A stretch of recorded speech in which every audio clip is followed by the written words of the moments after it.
श्री सद्गुरुदेव की जय साहेब। सुर दुर्लभ मानुष तन पाया, श्रुति प्राण ग्रंथन सब गए। सुर दुर्लभ, सुर में देवता, देवताओं को भी दुर्लभ है ये मानुष तन। ऐसा सभी श्रुति यानी कि वेद, पुराण और सभी शास्त्रों ने गाया है कि देवता भी इस मनुष्य देह को तरसते हैं। एक जगह का साधन धाम मोक्ष का द्वार, और यही साधन है मोक्ष, सभी भयों से मुक्ति का प्राप्ति करने का, सभी भयों को दूर करने का साधन एकमात्र ये मनुष्य देह ही है। इस पे अगर विचार करें तो देखें, इसमें जैसे जल देवता, अगर प्राचीन देवताओं में देखें तो अग्नि देवता, सृष्टि के वेदों में भी सबसे पहले ऋषि या देवताओं का जिक्र आता है तो अग्निदेव, जल देवता, वायु देवता। ये क्या है कि 500 तत्वों को देव रूप में, क्योंकि इन तत्वों के कारण ही जीवन है। जल भी जीवन के लिए जरूरी है, अग्नि भी और वायु भी, पृथ्वी तत्व, पृथ्वी से सभी चीजें उत्पन्न होती है, और आकाश तत्व। तो ये 500 तत्व जीवन के लिए महत्वपूर्ण है, मनुष्य देह के लिए, और इन्हीं 500 तत्वों से ये देह बनी है। जब भी जल देवता, जो जल देवता हैं उनमें जली के गुण हैं, जल की ही शक्ति है। अग्नि देवता है तो उसमें अग्नि की शक्ति है, एक तत्व की ताकत।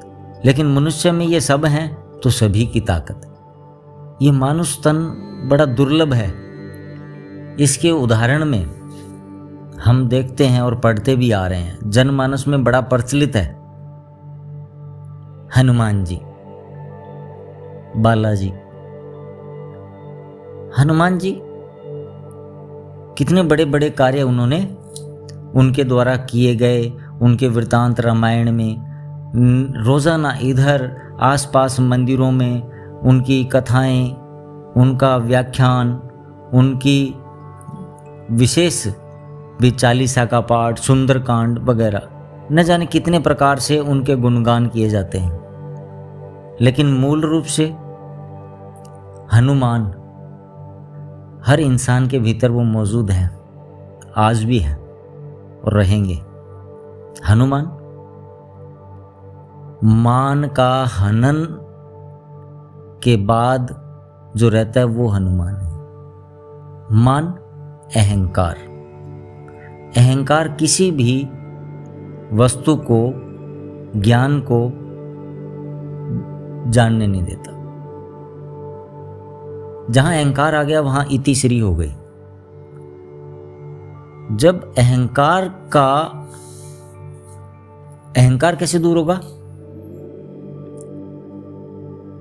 ज्ञानवंत, जिसका जिक्र आता है जामवंत, हकीकत में वो ज्ञानवंत थे। जामवंत जी,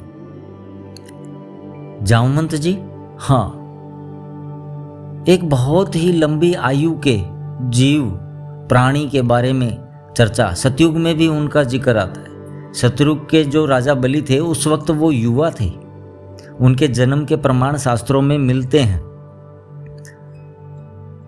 त्रेता में ये हैं ही, द्वापर में भी उनके वृतांत आते हैं। द्वापर में कृष्ण जी के साथ युद्ध हुआ जामवंत जी का, समयंतक मणि, और इसका एक स्थान अभी पोरबंदर गुजरात के नज़दीक 16 किलोमीटर लगभग है, वहाँ है। तो युगों युगों से वो है, यानी कि अनुभव, इतने लंबे युग से, यानी कि अनुभव।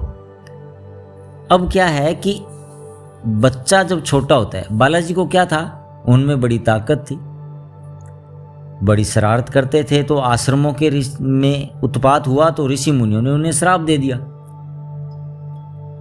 कि वो अपनी ताकत भूल जाएंगे। ऐसा वृतांत आता है, यही होता है। तो जब बच्चा छोटा होता है तो हम उसे शरारत से रोकने के लिए कई प्रकार के भय देते हैं। उधर कर नहीं जाना, जल जाएगा, हाउ आ जाएगा, कुछ अन्य शब्द कई प्रकार के। उसकी शरारत को रोकने के लिए हम उसे भय देते हैं। लेकिन जब वो बड़ा होता है तो वो चीजें उसके अंतःकरण में बैठ चुकी होती हैं। अब कोई ज्ञानवंत या अनुभवी उसको दोबारा चेताए भी तेरे में क्षमता बहुत है, उन क्षमताओं को याद कराए, तो वो दोबारा अपनी क्षमताओं को उपयोग करके मानव से महामानव तक पहुंच सकता है। यही बात यहाँ पर जामवंत, हनुमान जी को जामवंत ने उनकी ताकत को याद कराया। उसके पश्चात वो लंका गए।